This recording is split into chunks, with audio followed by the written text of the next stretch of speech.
Hello, welcome back to my channel. And today, it's a little bit overdue. It's been a little bit since I posted something, and yeah, I should have done this a couple weeks ago, but I'm doing my mid-year freakout, plus I'm ranking every single book I've read this year, and I'm going to talk about what I'm reading next. So I hope you enjoy. Let's get right into things with probably the worst book I've read so far this year. A lot of people like this one, and it's really high rated on Goodreads, but that book is Ender's Game by Orson Scott Card. I just did not like this book.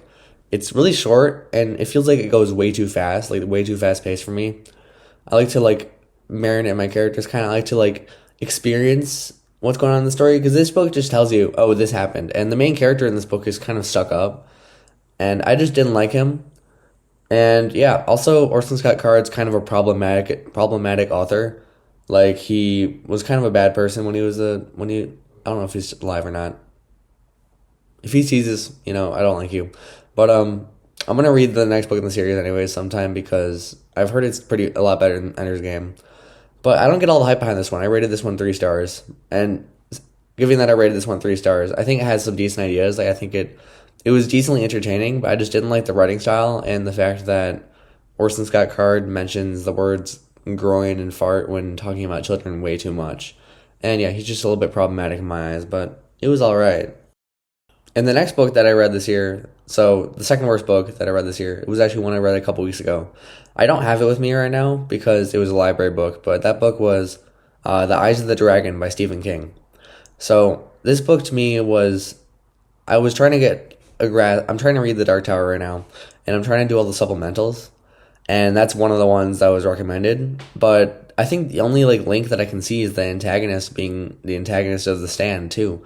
I get that it's oh, it's Randall Flagg or whatever, but I don't think that it was really necessary to read that, because it's practically just a children's tale. It's super predictable where it's gonna go, what's gonna happen. The good guys win. But I just didn't find it super entertaining. I just read it because I had to, and I didn't really like it that much. But I liked it more than Ender's Game, I guess. All right, so next book in our ranking, we have Carrie. This is Stephen King's first work.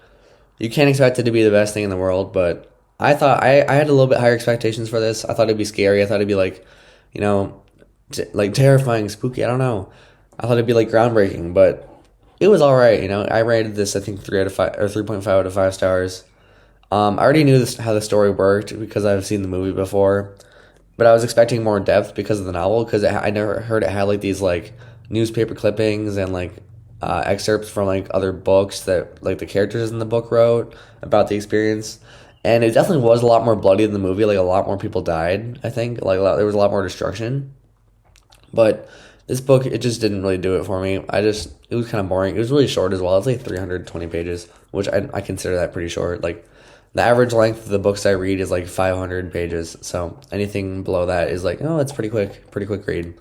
But I thought it was decent. I mean, it's obvious that it's one of his first works. He hadn't truly thought about his style yet. I feel like this didn't feel as much like Stephen King as some of the other books that I will talk about in this list. But yeah, it was decent. All right, this book is the most recent book I've read before I'm reading the current one right now, and that is The Martian by Andy Weir. So I was kind of sick of reading not sick of it. I was kind of I wanted a little break from Stephen King, so I picked up The Martian. I had this hardcover for a while. I think my parents bought it a while ago, and it was pretty funny. I think the main draw of this is that there's just a bunch of science jargon, and it's pretty funny. The main character, the narrator, it made me laugh loud a couple times, and yeah, it was pretty good. Kind of predictable how it turned out. There'd be he'd overcome every obstacle, obviously, but it was still a fun read, and I rated this 3.5 out of 5 stars. The next book I rated this is actually the one I read before The Martian, was The Talisman by Stephen King and Peter Straub. And also, look how yellow this book is. I've never seen a book with this much yellowing before. But yeah, so this book is, I would say, the reason I did, some parts of this book were practically perfect. I would say the second quarter and the last quarter of this book were super entertaining and super fun. Especially if you've read this book, the scenes with the character Wolf in it. I love those. I love Wolf so much. He's probably one of my favorite side characters / animal companions of any book ever. But I just think that when Jack, the main character, was alone and like kind of like figuring out stuff for himself, or when he was with Richard Sloat, I think it was just kind of boring until like the final confrontation where everything sort of like came together. Like there was a bunch of plot lines that seemed like they had been abandoned at first, but then they came back and sort of wrapped up towards the end. And there's a pretty good ending to this. I think the ending was pretty good. And yeah, I thought this book was decent. I thought it's not one of Stephen King's best works, I'd say, but I did like it enough to rate it like I think 4 stars. I can't remember 3.75. I can't remember, but it's pretty good. Okay, and this one might come as a shock to some people who watch my other reviews because I rated this one highly, but in hindsight, I think compared to the other ones, it was like a little bit worse than the other ones. And this would be The Three Body Problem by Cixin Liu. So I obviously talked about this book and the other two, which I will mention in this list, a lot in that first real video I made. I think it's like 27 minutes long. It's kind of crazy. But I love the series, but I think the first one is definitely the weakest one because it's more of like a mystery, like it's like a science fiction mystery. And there's not really a lot of the stuff that made me fall in love with books 2 and 3 in it. Like, sure, there are some concepts that I really enjoyed and like were like, oh, that's so cool. But the characters were a little bit flat, and I thought that the main conflict, like I knew how the conflict went, and that probably took away some of it for me. I knew what was going to happen sort of by the end. I didn't know some of the main plot beats, but I thought it was pretty good. I think I rated this one 4 stars. Okay, and now we're getting to the point where these books are good. I like these books. I like these books a lot. And so the next book is The Gunslinger by Stephen King. So anytime I would do any research on The Dark Tower online, almost overwhelmingly, I would see people say they hated the Gunslinger. It's like so confusing. It doesn't make any sense. It's like I read the next book and it like why did this one happen? Like I didn't think that at all. I thought this was a cohesive story. This made sense. It was fun. It was entertaining. There was some action scenes in it, and I liked the backstory moments too. It was really short and fast read. I think I read this in like 2 days. But yeah, it was good. And it was obviously it provided a foundation for the drawing of 3, which I will talk about later. But yeah, it was decent, and I don't see all the hate for it. I think the hate is unnecessary. Like if this is the worst Dark Tower book, as most people say, I am very excited for the rest of the series. And then another series I delved into this year, and this is definitely the weakest of them that I read so far, is Children of Dune by Frank Herbert, the Dune series. So my main problems with this book was the pacing. The first 500 pages, like 400 pages of this book, this is a 600-page book, by the way, were very slow. It was like, it was just dragging along. Like the plot was interesting and like I liked the characters. Like it had the Dune charm, you know? It was kind of like Dune, but like Dune actually moved somewhere. Like this book, it spent the first 400 pages just talking about 2 little kids and some dude on another planet. I don't know. It was all right, but I will say the last 200 pages of this book were fantastic. It never like it was like he was like building up the gas, and then it exploded around page 400, and then all the action started, all the cool stuff happened, and there's a couple scenes in here that I'm sure will probably be my favorite scenes of Dune history. Like if you know the worm scene, like the sand trout scene, if you know what I mean, you'd understand. But this book, the weakest of the Dune, 4 Dune books I've read so far, but it's definitely not bad. So I rated this a 4-star book as well. The next book is Dune Messiah by Frank Herbert. Another Dune book. I read this one immediately, like I think like started like 20 minutes after I finished Dune, and I loved how this one focused more on the politics of Paul's empire. I like how do I put this?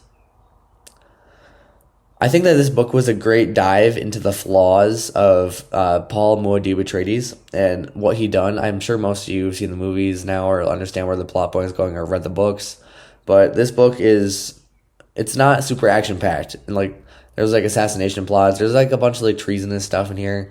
It's more political than anything. It's not like it's not as much like Doom, but I still loved it because it really gave you a vision of how Paul's life was after he gained all the power and after he'd done everything he'd done. And I thought this was pretty good. I thought it was better than Children of Dune. But yeah, it was pretty good book. Pretty good book. The next book is another member of the Three Body Problem series, and that is The Dark Forest by Cixin Liu. So this book was really slow for me at the start. I took a long time to read it. I took a long time to actually like get into it. I read the first 100 pages in like a week, which is pretty slow for me, I know. But this is like the second book I read this year, so I was just getting back into reading. And then I sort of put it down for a while and I just forgot about it. but then I decided to bring it on like a road trip my family went on, and then I just blew through it. Like the last page 200 to like 400 is honestly some of like the most exhilarating like reading I've ever had, especially the droplet scene. If you guys know what I mean, how could someone not enjoy that scene? It was so visceral, so it was bloody, it was so crazy. But I loved it, and this book is one of my favorites now. I like just in the science fiction genre, and I'm so glad I read this and enjoyed this one because I never would have gotten to experience Death's End, which is coming up later. But yeah, I just love this book, and it made me keep going. So maybe this is one of the books that helps cement my love of reading.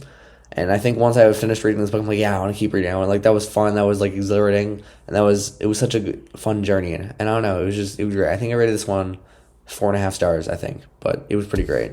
Okay, this next book is the longest book I've read up to this point, which it's not for long because the book I'm reading right now is longer. But this is Under the Dome by Stephen King. This book is 1,060 pages long, and it is not boring for a second. This book is, I'm shocked how he managed to take the premise of a town being buried under a giant like glass dome to he made it so entertaining. Like I felt like I knew the characters on a personal level. When characters would die, I felt sad for them. Like I almost cried for some of them. It was so sad. There was like I felt emotional for the characters. Like there's injustices committed by the police force of this community towards its residents, and I really felt for them. It was like I felt like I was part of the community. And this book did such a good job of putting you in the lives of these people and making you root for the people who were good. The main character Del Barbara, he's maybe like 20% of the pages. Like you meet so many characters in this book, and I don't think every one of them I could like recognize every single one of them, like writing style, like their tone. Like he managed to make every single one of them unique, and I think that's just something that Stephen King does magically. And yeah, this book was really good for me. I think I give this one 4.75 stars. So all the books after this one are amazing. I think I gave them all 5 stars for this year, which I know it's kind of a lot of books, but one of them is the best book I've ever read. So it makes sense that they've got to be like 5 stars, you know? And I've already reviewed this book too, but the next book is Dune by Frank Herbert. This one's a foundation of science fiction, and it's as amazing as everybody says it is. Like I rated this one 5 stars, and this is just so fabulous. I love the world building, the ideas in this book. I've already talked about it a lot, so there's not really much new I can say. The characters were in depth. Like a lot of characters have flaws. They're not perfect characters.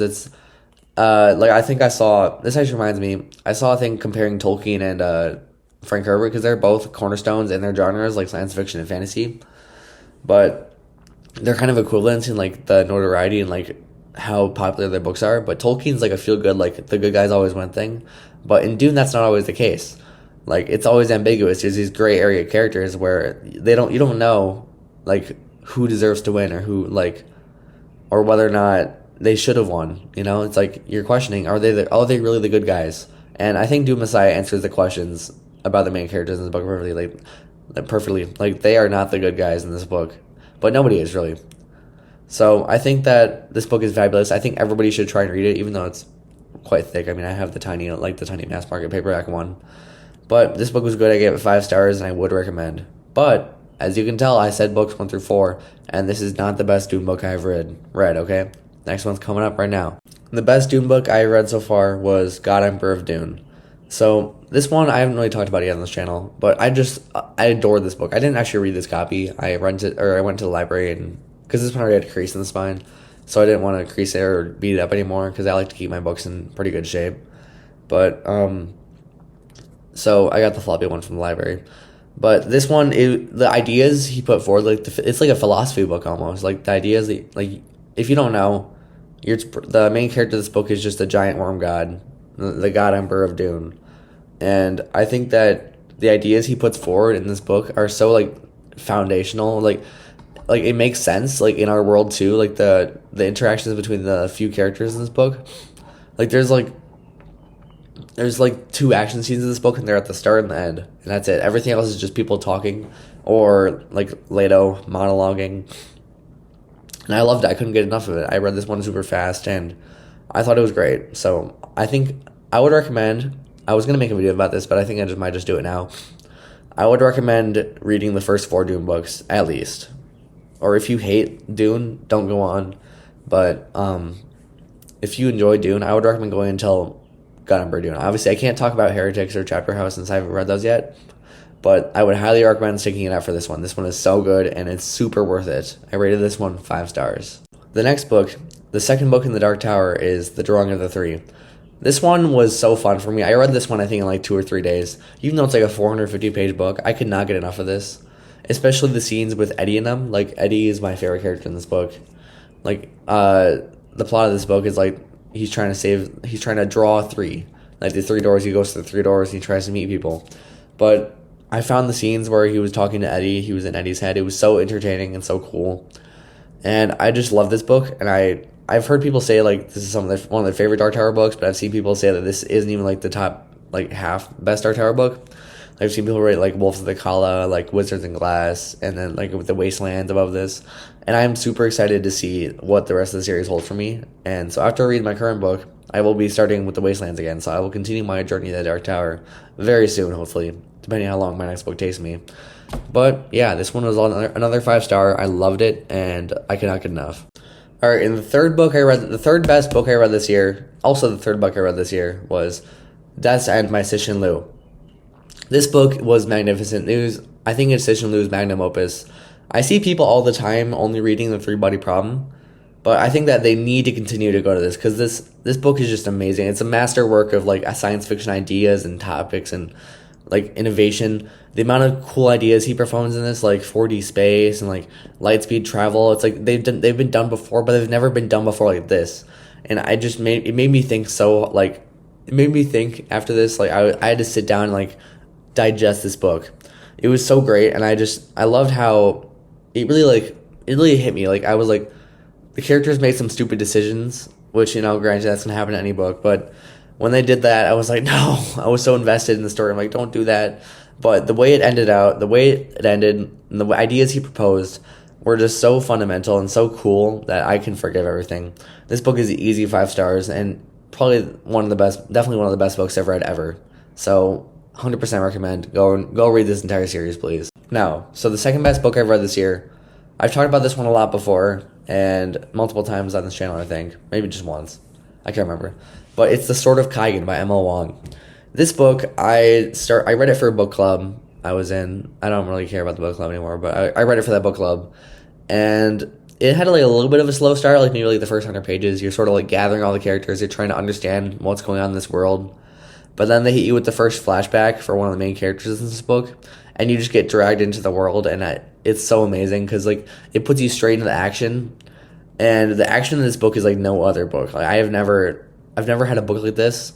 I've never read a book where I've been so enthralled in what the characters are doing, what they're saying, how they're like reacting, and I think it's so amazing that a self-published author like this can make something of this quality. And if you didn't know, the main like climax happens around like 50% of the way through the book, and then the rest of the book is like them just picking up the pieces of this climax.